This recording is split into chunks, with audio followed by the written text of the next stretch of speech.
bay ule video thar nen kan on let le ta tu na churil ruwa lir nging bak om thei no lawa thil dang han ti a thu moi le travel te han sian ta kan tum ve thina ma se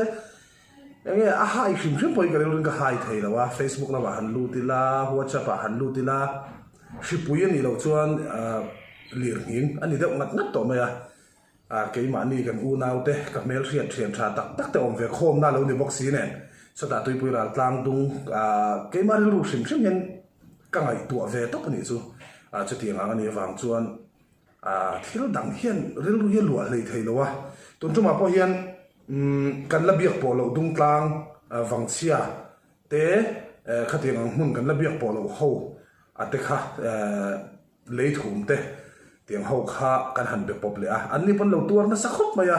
social media lam panga hian an in for dar lem lova nge an in for dar thau ka lo mu lo nge ka shelawa ma se chung khwa ka mel riat te ka thian tha te ho te kan be kwal le an ni point tam tak siat na an lo to kan khabar na mang an na sa ta kan lo to ve alo ni a poi khop maya kan thiat angin lir nging hi nging chho de zat zat me tu na hian ni khat chugin voi kwa han tiang chi lai te lo nia a chang chuan second khat a chang chuan second thum second nga lai te po ani chang te po kha om kan treveka chu wang chun he thil hian min ti khabara he thil hian in enge I kan ril ru ati chi aina sa ni ti kan ria ni zan lama po ke te lul tui pui ral tlang dung te tan tong trai na kan mang ve chu mi a chun karil ruwa thil lo lang chu pathianin song lai tui pui ral tlang dung atang te son mizoram harna tur ta hi bulatan dunia ngati te hil te karil ro ma engen ni kha chu ke maril ru mai mai ni I hen kan har sat na te kan mang an na te hi pathian au na kan man hi pathian ina du lu tu gang te hi karing tlata chu wang chuan zani na po he video lo mu te tui pui ral tlang dunga kan thian te kan u nau te in lo omani po in zan ina van doi khak taka in rin lok ang le in hlau ang ne ya lir lo nging le ta ni po in khatiang te kha pathian hena tong trai nan te pathian hena in hlan le nan te lo mang te u hlawana chu chu a thadon ai mai engani in thoi na tak tak pathian hena in thoi na tak tak in hlan na rem changa lo mang te u hlawana tin pakhat kan soi du chu kan sual wangin min shrem na ni ati ang chi lampang kha karil ro om lova kan sual wangin min shrem ani reng reng lo kan hun ton hian azir to lir ngi ngani mai kan sual mo nging don thau thau lir ngi ngani mai amma ero chu poi mo zok ve thunga ero chu kan dam nan chau kan hin nan chau en tir nan rongbol tu pakhatin ti dam rongbol na ron ya inalai lo khoi ro ate khami kan dam nan chau pathian kan bel hi chu tiang tur ani lova kan him lo po in kan lo chiat puyan ni po in kan chak lo puyan ni po in kan taksa anat na lo om pha ni po in emo chu lir nging wang chon thina hial ka lo to ke mo an ni po in lalpa kan him theina tu zo he poi mo wangin kha in hlan na lo nei te u khateng zong khan chu ka ren om na se me ma sual wang ani lo ram sual to wang ti lam poni chong lo hun alo khenga ni mai khovel hi atop ngai don lo ma se lalpa mi te hi kan top don chumi chu pathian in share in ral rin nan dar khong ni ti hi a thazong in ti khan la thiam taila awan thadon tak ti kha ka sei kai tel ma salo tu nokin tiam beng chengin tiam ka shelawa eng po ti ni sela ama sabera tan le tu na kan program tan chuan kan la biak po ve lo khuwa dung tlang le wangchia chuan leithum te khatiang chi ho kha kan biak na te kan ngai khatang le don ani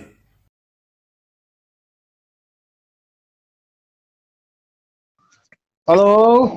buat dia ni Khai sari đó mo. kan dam thin mo Kan dam tra enge tun lai tui pui ral tlang tung bo ruak vela in khuwa wangchia lampang in thom over em Nia. Kini lam hi kan tho man re dewa amai ro chu. Pipiral tlang dung yan to hi chu kan tuar ve vek tho mo. Tu na hian concrete in pakhat hi chu zana amungam lo shimshima an real lo to ma. A chena sami Chu tianga chia chu ni lova a khi thowa mai ro chen hau hong shimshim an riang ngam lo mo. ani chu Chuan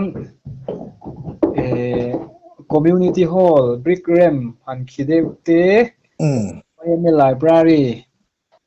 brick rem abang han khi te mal in tu na hian in khathi 5.1 vel chon ron soi le zeu sela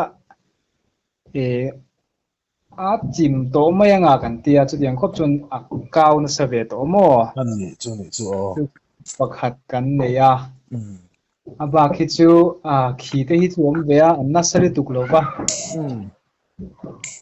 zanlama mu hil ngam lo tlei war te po kan nei ve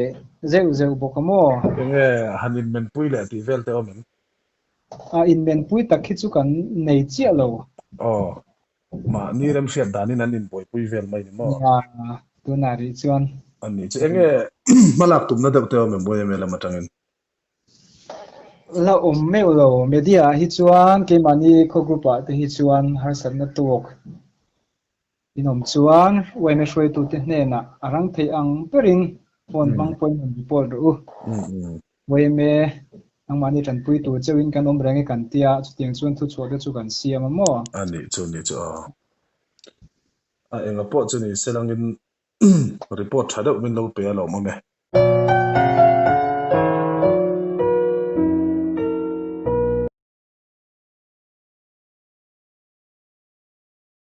Hello. Base ya dung tlang adiam Ni ei champhai tangin rem ruata ei tuipui ral tlang dung vela chiat na sang sanga hian dung tlang thom hi re riawa enge dung tlang lama khan report tur kan nei te kha min han sil thei tur te omem hey, dung tlang lama hianin anging hi reili tuklo ma se na sa ve view me hey in khi neu atam hle me ya akisa khik belte din baranda khite atam hle me hey chuanin zanin hianin sectionin puan zara kholai hei ahim lai deu electric freedom lo na mun deu ate puan zara ta chuanin mi pui adu alau deu inchung om ngam lo deu te kha om khom ni se anti deu ni ani chu han ti che thau ji chuan han koi ni tu ang ti omem hey chen ngam chen lau thon na deu ma chen la lu tho se nei tu ten khamun vak to lo in thum ve la oma mo ani chuanin bang akhichat thei a brick theng akhichat te po a oma min khan video in aron en kwal to atharon la to boka ani chu ti chuanin zanin lama chuanin atule ne chun YMA tlai war top mai don mo section te ya khatia tia tlai war pui top khani mai ma allow thong deu te mani in luma ngam lo te kha ani chu lo mo me chanchin thara omle khanin sil vel don ya khanin ko vel don ya ole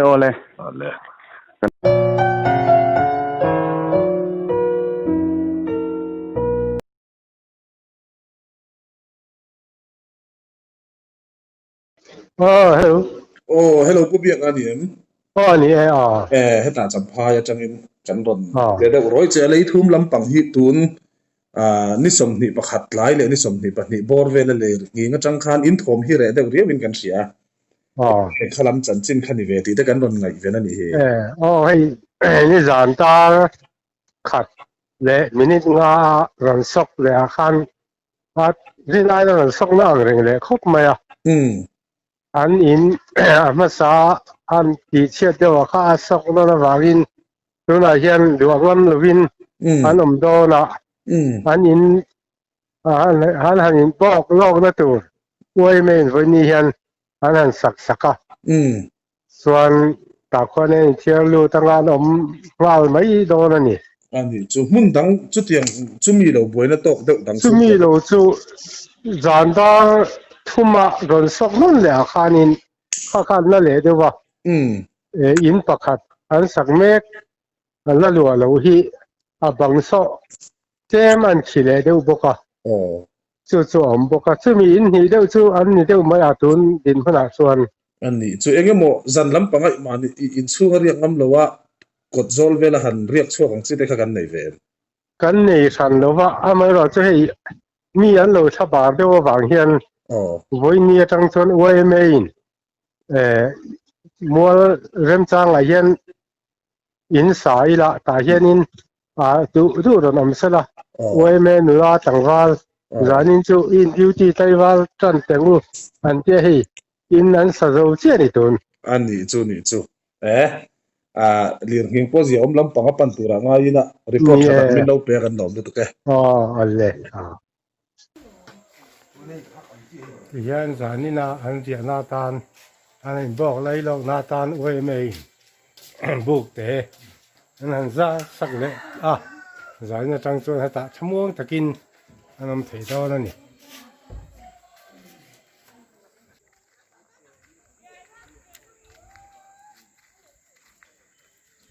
branch oi mei liang hinga wanga lei thum khatang zan lama man ina tom ngam lo te le du piang te han chal ha dam na tan buk te siama zanina nula le tangwal te helai hmana hian thu khaw min mi thla phanga am te thamon turin duty in helai hmun hi zanin zan khwa in anam pui dona du piang te liang hing hlau piang te po helai hmuna chal ha dam na hmun siama hi tun liang hin chung zong tan chuanin thamuan thak turangai ania nula le tangwal englai po in duty thei dawn ani chuan branch oi me malak na in zan na tang chuan hlau thabar am te thamuan na hmuna tan helai hmun hi kan buat sai ani hei pusi la sang zo la in tuna an sak zo sak mek ania hian tuna hem plaster turin an buat sai mek ania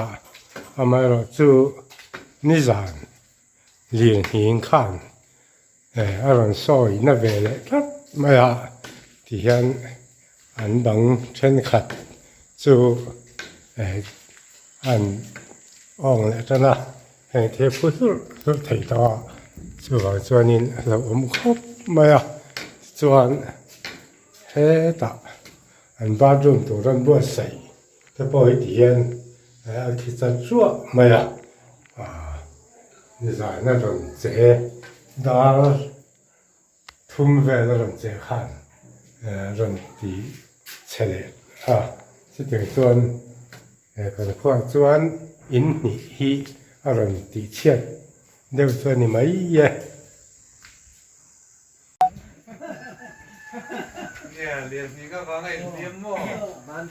hei hi pusi lo rin tuang in tun liang hing ina ti chiat dan ania hei che ang reng maya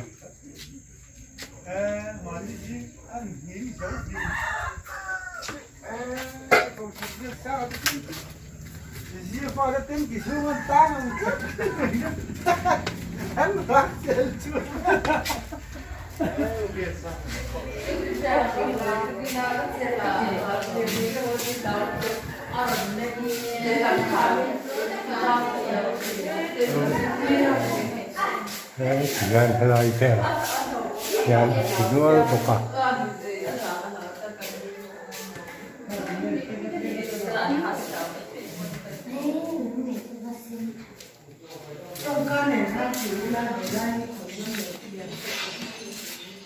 helai hi an be du ya yan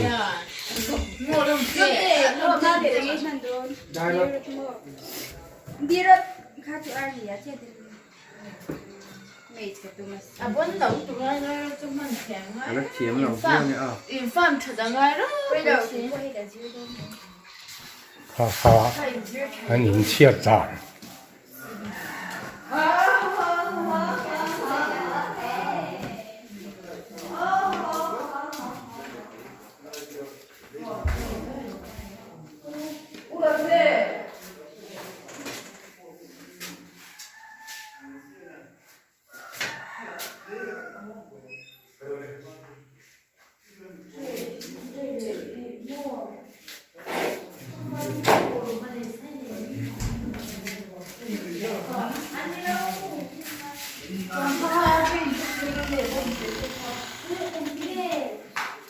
hian an room tin deuh thua hian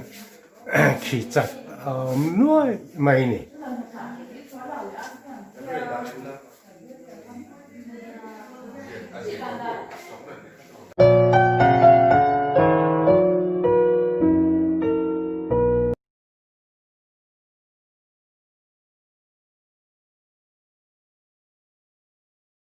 Hello. ô bốc hoa cả khuôn lên Oh, ni rem ruột à chẳng phải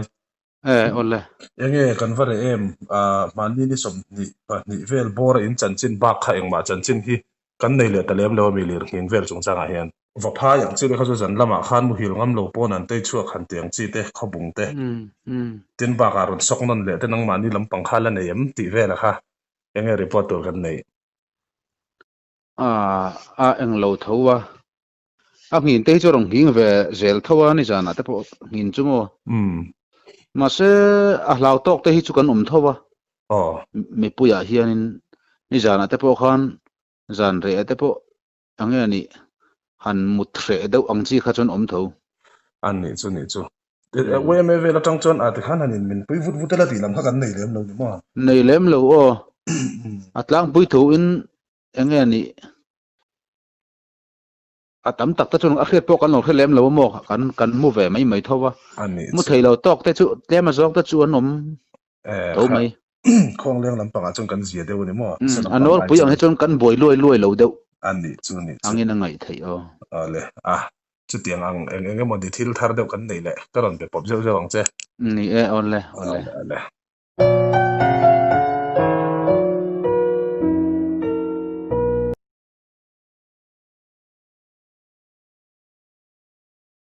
oh hello pu wan lal re ma zol se ni ni hey champhai atangin rem ru ta kan ya Facebook vel khoi mo vel atangin inin buat sai dan te ka lo mo han zo chian te chu kan tua nge khalama khanin in tuar na ve via wem lir ngeng eng tiang in ngein tuar in sia te mem ti vel han report tur kan nei ya chu tiangin chian na lian tham han ni rup pang hi chu lem lo mo ma sengin hei in khi prakan pe chu khina sa ve ang reng han piang tur te chu ve zo hemi concrete building hi mo amai ro chu han ni rup la enge mo lot lak lo ang chi chu ala lem lo wa an ni chu ti chon nge inin buat sai chana kha a nging jing deuh nge mi pu yan thlabar le tuk deuh em ni a nging jing khop mai ma se bo in lam pang hier emo ni zan na khanin dar khat le mi som pali bor vel khanin on soil le na deuh khan 5.1 vel mun le ni zan khamo chon kam nu khovar ma han voi emo chuaron tilya chuanin dar kwa bor vel nyang taharon tile boka ma se chung chu ti deuh der ang khan to mo aron thuai deuh nok to ber kha chu ni zan kha dar khat le mi som pali bor vel ni chuanin nia nging jing ve to a chol mangsi lawa ni zan lam pang te zan ma salam pang atang to in laya 12 vela riak chuak le thut lai war ang hi kan ve nual to mo hei zanin voin lam phei chu englo school primary school tu la le fi la te si polin in book kan zar mo an ni chu ta chuanin in lama riang ngam lo te plan khom na tur aniang chu an ni chu kan kai dul mai hei chu chanchin enge mo ni zan lam panga te pokala ron ngai zan le me the nia ole ni ni number hi kan nei lak lo do na il tharam do takin nang ma pon beron share tir ve thil le tero te reng mai ni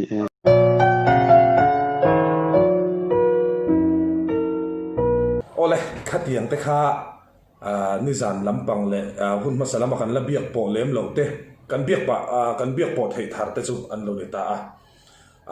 report dang po kan ron siam le zela eng tiang nge hun an man ti te hing le zelam ti chu helai ai ma hian WhatsApp te Facebook ate kan rek ma zo ka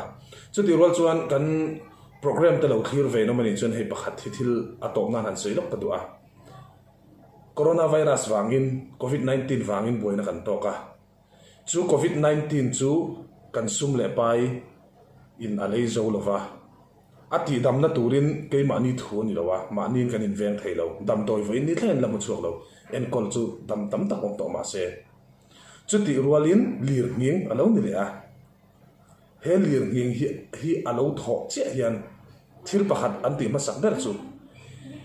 concrete building lian pui RCC building lian pui mi te hian tual chara himnan zonga an khum du nuam tak kan khum du nuam tak ain metal rod chunga pher pha te kha alo him to zoka engeril ro alo om shipui ti damna om lo hi isum le pai na rei zo lo lir nging wanga inven na hi in nei sumina lei zo lo I mel that wangin I him big lova I changkan wangin I him big lova I sap tong thiam wangin I him big lova I engma wang hian hetiang laka hin I him thei lo ti hi I ngai to em ani le eng wanga him ngei ni heng laka him turte heng laka I lo him lo palani pone I tharau nun chol na tur chu tungai pandon lo I zo ro